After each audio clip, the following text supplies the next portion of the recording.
Star प्रवाह वाहिनीवरती सुरू होतीये नवीन मराठी मालिका गोठ।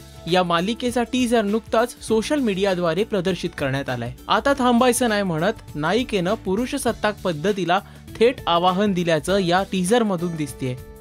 त्यामुळे मालिका नक्कीच वेगळ्या आशय विषयावर भाष्य करणार असल्याचे संकेत मिळत आहेत। कोकणाच्या पार्श्वभूमीवरची या मालिकेची कथा केंद्रित असणार आहे। विशेष म्हणजे या मालिकेचं काही चित्रीकरण अंडर वॉटर करण्यात आलं असून मराठी टीव्ही मालिकांमध्ये अत्यंत वेगळ्या पद्धतीच्या या टीजरनं मालिकेविषयी उत्सुकता निर्माण केली आहे। बायकांनी काय करायचं हे ठरवायचं बायकांनीच, कारण आम्ही ठरवलंय। आता थांबायचं नाही। गोठ ही मालिका आपण पाहण्यासाठी किती उत्सुक आहात? आपले व्ह्यूज पोस्ट करा या व्हिडिओच्या खाली असलेल्या कमेंट सेक्शन मध्ये। आणि मराठी टेलिव्हिजन विश्वातले लेटेस्ट हॅपनिंग्स आणि घडामोडी जाणून घेण्यासाठी पहा Rajshri Marathi. Hi, this is Sunila Karambelkar and please subscribe to Rajshri Marathi and watch lovely interviews of lovely people. Thank you.